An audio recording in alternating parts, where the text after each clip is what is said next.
আসসালামু আলাইকুম। প্রিয় দর্শক, একটা প্রশ্ন ইদানিং সাধারণ মানুষের মধ্যে খুব তীব্রভাবে দেখা দিয়েছে। সেই প্রশ্নটা হলো যে এই যে লন্ডনে একটা বৈঠক হলো ডক্টর ইউনূসের সঙ্গে তারেক রহমানের, সেই বৈঠকের পর অনেকে এমনটা ভেবেছিলেন তাহলে বুঝি রমজানের আগে মানে ফেব্রুয়ারিতে নির্বাচন হচ্ছে। কিন্তু বৈঠক শেষে যারা যখন ডক্টর ইউনূস যখন দেশে ফিরলেন, তখন তার কোনো কর্মকাণ্ডে, তার কোনো কথায়, তার প্রেস উইংয়ের কোনো কথায় কেউ কি বুঝতে পেরেছেন, উপলব্ধি করতে পেরেছেন, টের পেয়েছেন যে আসলে নির্বাচন ফেব্রুয়ারিতে হতে যাচ্ছে? বরঞ্চ আমরা বিভিন্ন ইস্যু দেখলাম যে প্রত্যেকটা ইস্যু নির্বাচনকে বিলম্বিত করার একটা অবস্থায় চলে যাচ্ছে। এরই মধ্যে গতকালকে চূড়ান্ত প্রকাশটা আমরা পেলাম জামায়াতের আমির ডাক্তার শফিকুর রহমানের কাছ থেকে। তিনি বললেন, এই অবস্থায় কিসের নির্বাচন? তার মানে নির্বাচন এক ধরনের অনিশ্চয়তা। উনি বলছেন যে এই মৌলিক সংস্কার না হওয়া পর্যন্ত নির্বাচনের কোনো প্রশ্ন ওঠে না। তো এটা নিয়ে আলোচনা করার জন্য আজ আমাদের সঙ্গে আছেন সিনিয়র সাংবাদিক, আপনাদের খুবই পরিচিত মুখ, আহ, জনাব আরশাদ মাহমুদ। আরশাদ ভাই, আমাদের অনুষ্ঠানে আপনাকে স্বাগত জানাচ্ছি। আপনাকে ধন্যবাদ। আপনি যখন কালকে শুনলেন যে জামায়াতের আমির ডক্টর শফিকুর রহমান বলছেন যে এই বাস্তবতায় কিসের নির্বাচন, নির্বাচনের বাস্তবতায় এখন নাই, নির্বাচন করার মতো কোনো পরিস্থিতি নাই, আপনি কি একটু অবাক হয়েছিলেন নাকি স্বাভাবিক মনে করেছিলেন? আম, ধন্যবাদ আপনাকে। আমার যতদূর মনে পড়ে মাসখানেক আগেই সম্ভবত আপনার এই অনুষ্ঠানে আমি বলেছিলাম যে আমি কিন্তু নির্বাচন নিয়ে সন্দিহান। আম, এবং সাংবাদিক হিসেবে আমার ট্রেনিংই সেইটা যে তুমি মানে ক্ষমতাধররা যখন কোনো কথা বলে তুমি সেটা বিশ্বাস করবে না। এটা হচ্ছে আমার ট্রেনিং। এবং আমি মনে করি প্রতিটা সাংবাদিকের এই সন্দেহটা থাকা খুব জরুরি, আপনি যদি রিয়েল সাংবাদিক হতে চান। কেমন? তো এই কারণে আমি তখনই আপনার অনুষ্ঠানে বলেছিলাম এবং আমি লিখেছিলামও যে এই নির্বাচন যদিও নানান রকমের কথাবার্তা বলা হচ্ছে কিন্তু আলটিমেটলি নির্বাচন হয়তো হবে না। আমি আপাত দৃষ্টিতে বিভিন্ন কর্মকাণ্ড বা সরকারে যারা আছেন তাদের বক্তব্যে এটা তো পরিষ্কার হচ্ছে দিন দিন। একটা জিনিস লক্ষ্য করেন, তারেক রহমানের সঙ্গে উনি লন্ডনে যে দেখা করলেন, এটা আবারও আমি বারবার বলবো যে দেশের ট্যাক্স পেয়ারের কোটি কোটি টাকা খরচা করে সেখানে গেলেন একটা কি পুরস্কার না কি একটা আনার জন্য। যাই হোক, এটা হলো সব মানে বাকওয়াস। তো মেন উদ্দেশ্য ছিল সেটাই। আর সেখানে উনি 10 লক্ষ টাকা প্রতি রাতে হোটেল ভাড়া দিয়েছেন।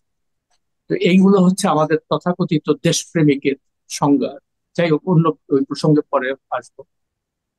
তো সেটা নিয়ে অনেক হইচই হলো সংবাদ মাধ্যমে, টিভি, তারপরে ইউটিউব, সব জায়গায় যে এইবার একটা আসল দেশ সামনের দিকে আগাবে। কিন্তু আমি তখনই লিখেছিলাম যে এটা নিয়ে এত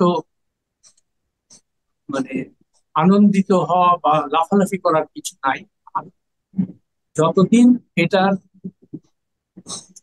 তারিখ ঘোষণা না হবে, রোডম্যাপ না হবে, ততদিন এই আমরা নিশ্চিত করে বলতে পারছি না। এবং আমি কয়েকবারই লিখেছি এটা, যে বর্তমান যে সরকার, অন্তর্বর্তী সরকার, তার প্রধান হলো ইউনূস সাহেব। আমি এখন তাকে ডক্টর বা প্রফেসর এগুলো আর করি না, তার কারণ উনি আমার শ্রদ্ধা ভক্তি সব হারিয়েছে। তো উনি আহ আসার লন্ডন থেকে আসার পরে ভেবেছিলাম যে হয়তো উনি এরকম একটা পজিটিভ কিছু কথা বলবেন নির্বাচন নিয়ে। তার মধ্যে দেখলাম যে প্রধান নির্বাচন কমিশনার ওনার সঙ্গে যে দেখাও করল। অনেকে বলা বলি করলো যে হয়তোবা তাদের মধ্যে এই ধরনের আলোচনা হয়েছে, কবে ঠিকঠাক করা যাবে এগুলা। কিন্তু তারপরেও কোনো সুস্পষ্ট বক্তব্য আমরা প্রধান নির্বাচন কমিশন থেকে শুনি না। কেমন? তারপরে যতই দিন যাচ্ছে, ওই তিনি মাঠে নামিয়েছেন এই যে কি জাতীয় নাগরিক পার্টি, এটা কিন্তু ওনার দল, এটা কিন্তু ভুললে চলবে না। যদিও বলে যে না আমরা নিরপেক্ষ, ওরা ছাত্ররা রাজনীতি করুক, কিন্তু ওনার প্রত্যক্ষ বা পরোক্ষ মদদে এই দলটা রাস্তায় মানে মাঠে নেমেছে। এটা আমাদেরকে বেসিক জিনিসটা মাথায় রাখতে হবে। এবং ওদেরকে দিয়েই বিভিন্ন বক্তব্য দেওয়া হচ্ছে। এখন বলছে যে আমরা, ওরা কি বলছে, আমরা এক স্বৈরাচারকে বিদায় করে আর এক স্বৈরাচার ক্ষমতার পরিবর্তনের জন্য আমরা এই আন্দোলন করি। ভালো কথা, আমরা কেউ চাই না। কিন্তু আপনি যদি বাস্তবতা লক্ষ্য করেন, এরা, আমরা যে, আমি গতকালকে একটা স্ট্যাটাস দিয়েছি এটার উপরে যে আমরা এই জুলাই আন্দোলনে কি পেলাম আর কি পেলাম না। প্রথমে আমি বলেছি যে কতগুলো পজিটিভ দিক। একটা জিনিস যে আমরা শেখ হাসিনার মতো স্বৈরাচারের হাত থেকে দেশ মুক্তি পেয়েছে, এবং স্বাভাবিকভাবে আমরা আশা করেছিলাম যে এবার দেশে দেশ ভালোভাবে চলবে, দেশে আইনের শাসন প্রতিষ্ঠা হবে, বিচার বিভাগে দেওয়া হবে, তারপরে যারা দুর্নীতি করে তাদের আহ, শাস্তি হবে, এই সমস্ত স্বাভাবিকভাবে অন্যান্য সাধারণ জনগণের যে মনোবাসনা, আমারও সেটাই ছিল। কিন্তু আমি যতই দিন দেখতে পাচ্ছি কিছুই হচ্ছে না। এবং ইউনূস সাহেব এগুলার দিকে কোনো দিকে নজর না দিয়ে উনি শুধুমাত্র তার নিজের আখের গোছানোর জন্য বিভিন্ন নির্বাহী আদেশে বিভিন্ন সুযোগ সুবিধা উনি নিচ্ছেন। উনি বারবার বিদেশে চলে যাচ্ছেন কোন রকম দ্বিপাক্ষিক ইয়ে ছাড়া, মানে আমন্ত্রণ ছাড়া এগুলো তিনি করে যাচ্ছেন। এর ফলটা দাঁড়ালো কি, আইন শৃঙ্খলা চরম অবনতি শুরু হয়ে গেল সব জায়গায়। এবং দুর্নীতির যে ব্যাপারটা, আমি ওনাকে একটা খোলা চিঠি লিখেছিলাম অগাস্টের 10 তারিখে, মানে উনি ক্ষমতা নেওয়ার 2 দিন পরে। আমি বলেছিলাম স্যার আপনি দুটো জিনিস এনশিওর করেন।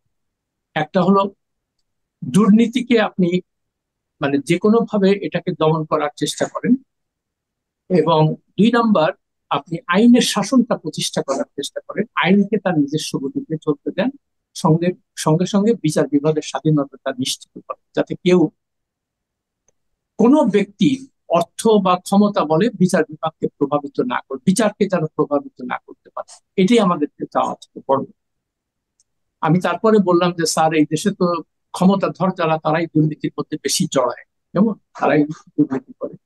ফলে আপনার প্রথম কাজ হবে, যেহেতু আপনি একজন সৎ মানুষ হিসেবে পরিচিত, আপনি আপনার নিজের অ্যাসেট ডিক্লেয়ার করুন। ডিক্লেয়ার করার ফলে হবে কি, তখন মানুষের মনে হবে যে না এই একটা ভালো লোক আসছে। আর আপনার পরে যারা ক্ষমতায় আসবে তারাও একটা অব্লিগেশনে থাকবে যে আমাদেরও এই অ্যাসেট ডিক্লেয়ার করতে হবে। তখন হয়তো দুর্নীতিটার লাগাম টানা যাবে। এবং আমি সঙ্গে সঙ্গে এও বললাম যে আপনি করার সঙ্গে সঙ্গে সরকারি কর্মকর্তা কর্মচারী যারা আছে তারাও, তখন আমরা খালি যেখানেই খালি দিনের পর দিন শুনতে পাচ্ছি যে মানে সরকারে যারা থাকে, এই আমলা বলেন কর্মচারী বলেন, এরা মানে শয়ে শয়ে কোটি টাকার মালিক হয়ে যাচ্ছে এবং কোনো শাস্তি নাই, কারো কোনো শাস্তি।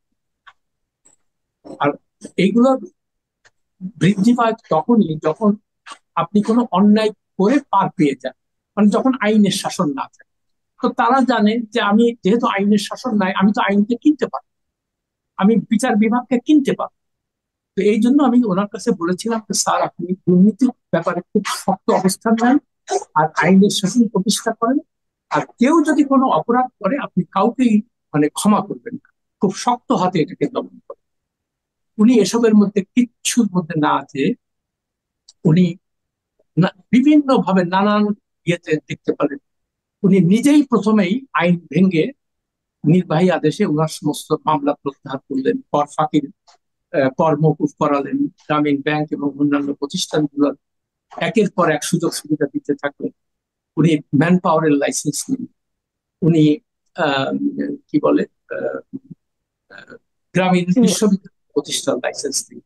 তো এগুলো তো এরকম একটা লোকের কাছ থেকে কেউ আশা করে।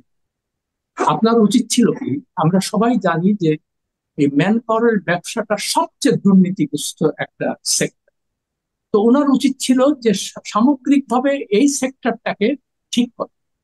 তাহলে হয়তো আমরা যে আমাদের কত গরিব মানে আহ, শ্রমিক কৃষক বিদেশে যায় সবকিছু বিক্রি করে, এই আদম ব্যাপারীদের খপ্পরে পড়ে তারা নিঃস্ব হয়, ওখানে যে কোনো চাকরি পায় না, তারপরে আবার ফেরত পাঠায়, মানে একটা পুরো পরিবার ধ্বংস হয়ে যায়। এটা এই করুণ মর্মান্তিক কাহিনী আমরা প্রতিদিনই দেখি। ওনার উচিত ছিল, উনি যদি সত্যিকার অর্থে দেশপ্রেমিক হতেন, তাহলে এই জিনিসগুলোকে তিনি শক্ত হাতে দমন করার চেষ্টা করেন। উনি সেটা না করে উনি নিজেই একটা লাইসেন্স নেন। এখন এখানে অনেক টাকা, শয় শয় কোটি টাকা, হাজার হাজার কোটি টাকার ব্যাপার, ওইখানে ওনার একটা হিস্সা চাই, ওনার একটা ভাগ চাই। আচ্ছা, এখন অনেকে বলে কি, উনি তো এগুলার মালিক। মানে এই মূর্খদের সাথে যারা এটা বলে, আচ্ছা উনি যদি মালিক না হয় তাহলে ও এইগুলার উপরে ওনার এত আকর্ষণ কেন? এটা তো একটা স্বাভাবিক প্রশ্ন না, যে উনি যদি কোনো কিছুরই মালিক না হয়, গ্রামীণ ব্যাংক বা তাহলে উনার ওই ব্যাপারটায় উনি এত উৎসাহী কেন? আর এই এই প্রসঙ্গে আরেকটা কথা বলি, ওই জেনারেল জিয়াউর রহমান যখন ক্ষমতায় ছিলেন, তখন সবাই তো জানতো সে খুবই সৎ লোক, আর্থিক সততা ছিল তার। তো আমি সিরাজুল ইসলাম চৌধুরী, মানে প্রফেসর সিরাজুল ইসলাম চৌধুরী, ওনাকে একদিন জিজ্ঞেস করলাম, স্যার উনি তো খুব সৎ মানুষ, উনি তো টাকা পয়সা নেয়। আচ্ছা, উনি হাসতে হাসতে বললেন যে, স্যার তোমার একটা কথা বলুন, উনি অসৎ কেন হবে? পুরো দেশের মালিকই তো সে, তার তো অসৎ অর্থ, সে তো যা চাচ্ছে তাই পাচ্ছে। তো এই আমিও ডক্টর ইউনূসের কথা, এই একই কথা বলবো, যে তার তো মালিক, ডিরেক্ট মালিকানার কোনো দরকার নেই। উনি যা চাচ্ছেন সবগুলো সবকিছুই পাবেন। হ্যাঁ, উনি এখন প্রাডো গাড়িতে ঘোরেন, তারপরে গুলশানে থাকেন, উনি তো এলিট ক্লাসের সদস্য হয়ে গেছে। আগে গ্রাম গরিব মানুষদের নিয়ে কাজ করতো, এখন আর এগুলার মধ্যে নেই। হ্যাঁ, এখন ওই বিদেশ বিদেশ ঘোরা, আর উনি স্বপ্ন বিক্রি করেন বিভিন্ন মোটিভেশন স্পিকার, মানে মোটিভেশনাল স্পিকার হিসেবে ওনার খুব নাম। তো দুটো কথা এই প্রসঙ্গে না বলে পারছি না।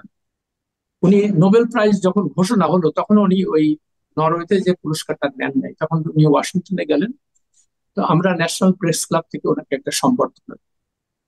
তো উনি সেখানে বললেন, আমি সেখানে ছিলাম, আর উপস্থিত ছিলাম।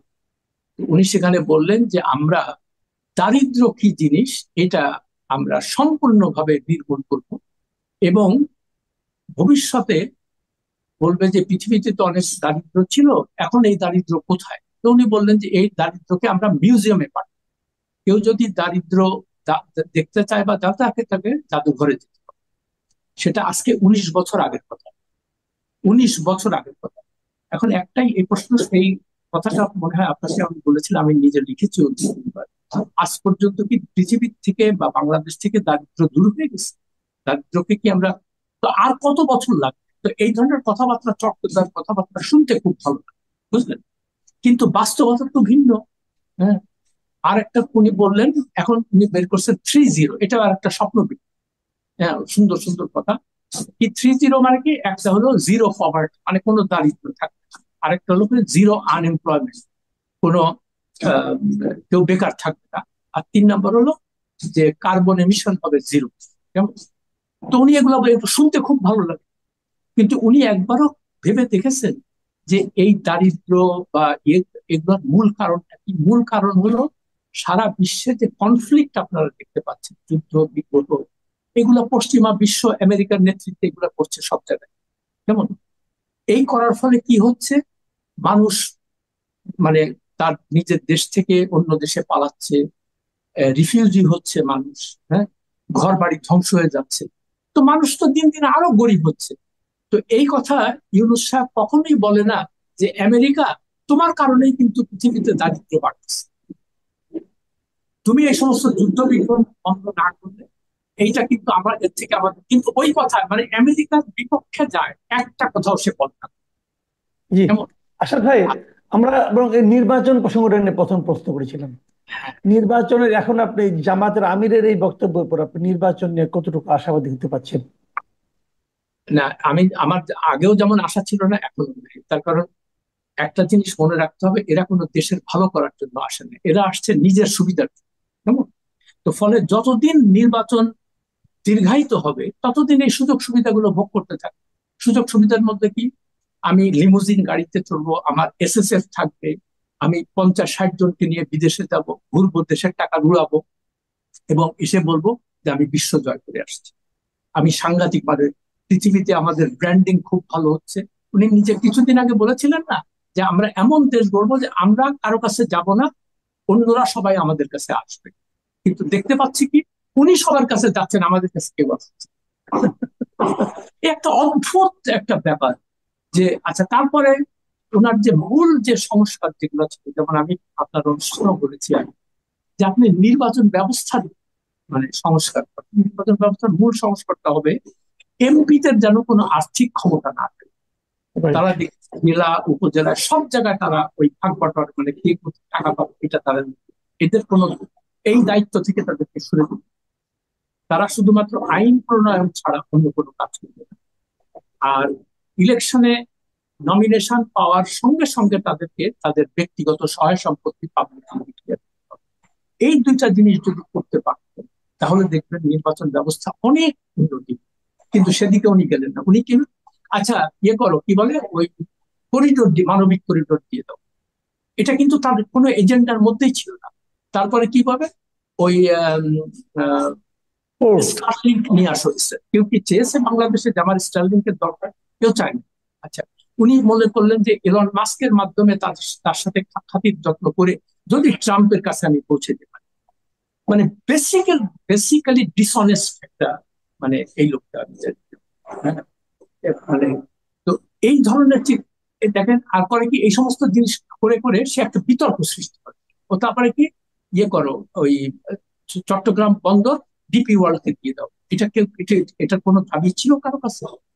এগুলো তো করবে একটা স্টেবল গভর্নমেন্ট আসবে, নির্বাচিত সরকার আসবে, তারা জাতীয় পর্যায়ে আলোচনা করে এর ভালো মন্দ দিক বিবেচনা করে তারপরে একটা সিদ্ধান্ত নেবে।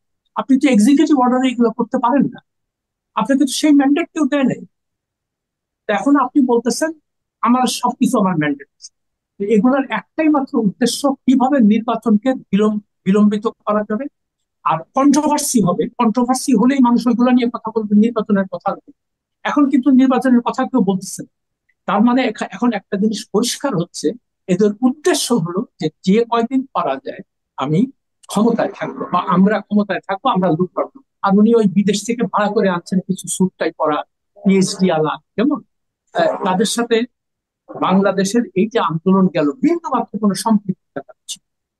ওনারা কি মানে যুক্তিটা কি, ওনারা খুব মেধাবী খুব যোগ্য। তো ভাই 11 মাসে ওনারা এই মেধা যোগ্যতা দিয়ে কি কাজটা করছে আমাদেরকে জানা, আমরা তো জানি না কিছু। বলতেছে এগুলা আপনারা বুঝবেন না। তা হ্যাঁ, আমরা তো অশিক্ষিত মানুষ, আমাদের তো এত জ্ঞান পরিমাণ নাই, আমাদের লেখাপড়া নাই, আমরা কেমন করি? আমরা বিদেশ টিদেশের কাছে বা বিদেশ মানে এগুলো আমাদের সাংঘাতিক ব্যাপার। বিদেশিরা যেটা করবে ওইটাই আমাদেরকে শুনতে হবে। বিদেশিরা বলতেছে যে একজন লিখছে আমার ইয়ের মধ্যে যে দেখেন উনি বিদেশে অনেক সম্মানিত লোকটা, ওনাকে সম্মান করে কথা বলে। তো এইটার উত্তর আমার তো মনে হয় বিদেশিরা যাকে নিয়ে বেশি নাচানাচি করে তার সম্পর্কে আমাদের সন্দেহ থাকা উচিত। এখন বিদেশিরা আমাদের কোনো ভালো চায় না। তারা বিদেশিরা আসে এখানে লুট করার। সেই ইস্ট ইন্ডিয়া কোম্পানি থেকে এই লুটপাট শুরু হয়েছে এবং এখনো চলছে, বুঝলেন? তো এখন এই জি। ইস্ট ইন্ডিয়া কোম্পানির প্রতিনিধি হলো এই যে মোহাম্মদ ইউনুস এবং এই সকল সুটটাইওয়ালা পিএইচডি করা ইংরেজি বলা লোক, ওদের ওদের স্বার্থ। তো ফলে আমার মানে বটম লাইন হচ্ছে নির্বাচন নিয়ে আমি একেবারেই আশা পরিষ্কার। আর একটা কথা, এই যে 1 বছর হয়ে গেল জুলাই বিপ্লবের, এই 1 বছরে আপনার কাছে কি মনে হয় সবচেয়ে বড় অর্জন আমাদের কোনটা? কিছু না কিছু তো পেয়েছি, বড় অর্জন কোনটা, অথবা বড় বিসর্জন, অথবা বড় কোনটা, সংক্ষেপে আচ্ছা, যদি বলেন। ওই অর্জনটা তো আমি গতকালকের পোস্টে বলেছি যে হ্যাঁ। প্রথম অর্জন হলো যে আমরা হাসিনার মতো স্বৈরাচার থেকে দেশকে মুক্তি দিলাম। আমাদের মানে নিঃশ্বাস বন্ধ হয়ে আসছে যে এইরকম লুটপাট এরকম অবিচার এই এইগুলোর থেকে অন্তত আপাতত। তারপরে স্বাভাবিকভাবে আমরা যেটা আশা করেছিলাম যে এর থেকে আমরা ভালো এই শিক্ষা নিয়ে আমরা ভালো এটা। এবং ইউনূস সাহেব যখন দেশের দায়িত্ব নিলেন সবার মনেও বা সবার মতো আমারও খুব আশা জেগেছিল যে না এই লোকটা একটা ভালো লোক। তো কালকে একজন আমাকে বলছে যে উনি যে সব লোক, এই সার্টিফিকেট আপনি কিভাবে দেন, আপনি কি তার সম্পর্কে জানেন? সত্যি কথা বলতে আমি জানি না। তবে লোক মুখে শুনি, তাকে আমি ব্যক্তিগতভাবে চিনি অনেকদিন থেকে, তাকে আমি অনেকবার ইন্টারভিউ করেছি। আমার কাছে মনে হচ্ছে যে লোকটা চিন্তা ভাবনা ভালো, দেশের কথা ঠিক। কিন্তু একটা মানুষ সৎ কি অসৎ, ভালো কি মন্দ, এটা কখন পরীক্ষা হয় জানে? যখন তার কাছে ক্ষমতা। তো রাইট। আগে কোন ক্ষমতার বাইরে ছিলেন, তো তখন আমরা সবাই তাকে ফেরেশতা মনে করতাম। কিন্তু যখনই উনি ক্ষমতা পেলেন এই স্বাদ পেয়ে গেলেন, তখনই দেখলাম ওই ক্ষমতার যে সমস্ত লোক, এই লোক থেকে উনি বের হতে পারছেন না। আর কিভাবে এই এই ক্ষমতাকে দীর্ঘায়িত করা যায় এবং কিভাবে সুযোগ সুবিধা লুটপাট করা যায়, উনি এবং ওনার দল নিয়ে আসছেন। এবং নাইলে চিন্তা করেন আপনি, এই যে হাসনাত, সার্জিস, নাহিদ, আসিফ মাহমুদ, ফজল ভুঁইয়া, তারা তো এদেরকে তো আমরা খুব আদর্শবান মনে করেছিলাম, তাই না? আমার আমি বলেছিলাম যে এদেরকে আপনি প্রত্যেকটা সরকারি অফিস এবং থানায় এদের পোস্ট মানে দিয়ে দেন, ওয়াচডগ হিসেবে রাখেন, তাহলে মানুষ অন্তত মুক্তি পাবে দুর্নীতি থেকে। ওমা, কয়দিন পরে এসেই এরা মানে 5-10 টাকা, 1000 টাকা তা না, শয়ে শয়ে কোটি টাকা পাবে। এক ব্যাপারকেও জিজ্ঞেস করেছে যে আচ্ছা সার্জিস, হাসনাত, তোমাদের তো কোনো ইনকাম নেই, তোমরা এই প্রাডো গাড়িতে কিভাবে চলো? তোমরা আগে মানে হোস্টেলে থাকতা, মেসে থাকতা, এখন তোমাদের 7,000 8,000 টাকা দামের ঘড়ি তুমি পরো, তারপরে তুমি এত দামি দামি, এই প্রশ্নগুলো কেউ করবে না। আর এখানে আরেকটা কথা বলি, এই প্রশ্নগুলো করা হচ্ছিল সাংবাদিক, কিন্তু সাংবাদিকতা এমন পর্যায়ে নিয়ে গেছে যে সাংবাদিকদের একমাত্র ধান্দা, সাংবাদিকতা আর নাই এখন। এখন ধান্দা হলো যে এই ক্ষমতার আশেপাশে যারা থাকে এদেরকে ব্যবহার করে আমি কিভাবে নিজের আগে। না হলে আপনি চিন্তা করতে পারেন যে বসুন্ধরার মতো মালিকদের মতো এইরকম খুনের আসামি, ধর্ষণের আসামি, ভূমিদস্যু, অর্থ পাচার, কেমন লুটেরা, এই সমস্ত মামলা আছে, দুদকের মামলা আছে, তারপরেও তার কোনো অ্যারেস্ট হয়, কেন হয় না? ওই যে দেখলাম যে কোথায় 1,500 কোটি টাকা দিয়ে দিচ্ছে এই ছাত্রদের, এটা সত্য মিথ্যা জানি না, কিন্তু এটা নিয়ে তো কোনো রিজয়েন্ডার আসে নাই গভর্নমেন্ট থেকে যে না এটা হয়নি। তো ফলে তারা দেখেন, তারা দিব্যি ঘুরে বেড়াচ্ছে সবাই। তো আপনি যে আইনের শাসনটা প্রতিষ্ঠা, আইন যখন আপনি সিলেক্টিভলি ইনফোর্স করবেন, যে তোমাকে আমার পছন্দ না, তোমাকে আমি জেলে দেবো, তুমি আমাকে টাকা দিবা, আমি তোমাকে কিচ্ছু করবো না, তুমি যা ইচ্ছা করতে পারো। তো এইভাবে কি একটা দেশ চলতে পারে? এখন আপনার মনে হচ্ছে যে আরশাদ ভাই আপনি তো খালি এই সমস্ত নেগেটিভ কথা বলেন, আমি কি করবো? আমি তো সাংবাদিক, আমার তো এই প্রশ্নগুলো করতে হবে। তো এখন উনি এসে দেখেন সাংবাদিকদের আরেকটা স্বপ্ন উনি করলেন। অন্যান্য মানে দুর্বৃত্ত রাজনৈতিক দল যেমন এরশাদ, খালেদা জিয়া, হাসিনা, এরা এসে ওই সাংবাদিকদের তথাকথিত এই সাংবাদিক নাম ধরে দুর্বৃত্ত বলি আমি, এদেরকে দলে নেয়, নিয়ে বলে আচ্ছা তোমার প্রেস মিনিস্টার বানাবো, তোমার প্রেস সেক্রেটারি বানাবো, তোমাকে পোস্টিং দিব বাইরে, তোমাকে ফ্ল্যাট দিব। হ্যাঁ, তো ফলে আমরা তো সবাই খুব একটা মানে নিম্ন মধ্যবিত্ত মধ্যবিত্ত, আমাদের তো আশা আকাঙ্ক্ষা থাকে যে আমরা একটু ভালো থাকি। ওরা দেখে যাবে এ তো মহা সাংঘাতিক ব্যাপার, এগুলো আসলে কি ক্ষমতার কাছাকাছি ওদেরকে তোষামত করলেই। তো আমি বলেছিলাম যে স্যার, আমি একটা লেখার মধ্যে লিখেছি, স্যার আপনি এই কাজটা করেন না, আপনি সাংবাদিকদের সাংবাদিকতা করতে দেন, এটা করবেন না। কিন্তু উনি এসে অমুক, তুমি ওয়াশিংটন যাও, তুমি লন্ডন যাও, তুমি দিল্লি যাও, তুমি প্রেস সেক্রেটারি হও, এবং যত সব আর ওই উনি পদবি দিয়ে দেন সিনিয়র সেক্রেটারি, তারপরে কি বলে আহ, আহ, প্রতিমন্ত্রীর পদমর্যাদা। আর এগুলা দিলে হয় কি, এরা কিন্তু এই আইনগুলো নিজেরা, তুমি বিজনেস ক্লাস ট্রাভেল, তুমি 5 স্টার হোটেলে থাকতে পারবা, তুমি প্রতিদিন টিএ দিয়ে পাবা শয়ে শয়ে ডলার, কেমন? তো এগুলো তো ওনার বাপের পয়সা না। তো উনি যে অ্যাপয়েন্টমেন্ট গুলো দেন, যেমন এগুলো এগুলো তো একটা অনৈতিক কাজ। জি। আর আমরা ভাই এত বড় লোক কোথা থেকে হইলাম যে আমরা বিজনেস ক্লাসে ট্রাভেল করতে হবে? আমরা খারাপ। আর এই যে ফকিন্ডির বাচ্চাগুলা, মানে স্যুট টাইপ পরা ইংরেজিওয়ালা, এরা কি নিজের পয়সায় কোনোদিন বিজনেস ক্লাস ট্রাভেল করে, কোনো 5 স্টার হোটেলে থাকে? এই যখনই এই মানে এই গরিব জনগণের তথাকথিত সেবার নাম করে আসে, এসে এই সমস্ত লুটপাট শুরু করে। তো এইভাবে কি একটা দেশ চলতে পারে বলুন? জি, অনেক ধন্যবাদ। অনেক ধন্যবাদ জনাব আসাদ মাহমুদ। আপনি আপনার ক্ষোভের কথা বললেন, এবং আমরা তো আসলে আশাবাদী হতে চাই, কিন্তু কিভাবে আশাবাদী হব এটা বুঝতে পারছি না। আপনার কাছ থেকেও কোনো মানে আশার কোনো কথা শুনতে পেলাম না। কিন্তু যদি না থাকে আপনি এবার বলবেন কিভাবে। প্রিয় দর্শক, আপনারা শুনলেন জনাব আরশাদ মাহমুদের বিশ্লেষণ নির্বাচন নিয়ে, এবং বর্তমানে যারা দায়িত্বে আছেন, ক্ষমতায় আছেন, তাদের বিভিন্ন আচার আচরণ যেগুলো ওনার কাছে খারাপ লেগেছে সেগুলো নিয়ে। আপনাদের কেমন লাগলো আমাদের লিখে জানাবেন। এখন এ পর্যন্তই। আল্লাহ হাফেজ।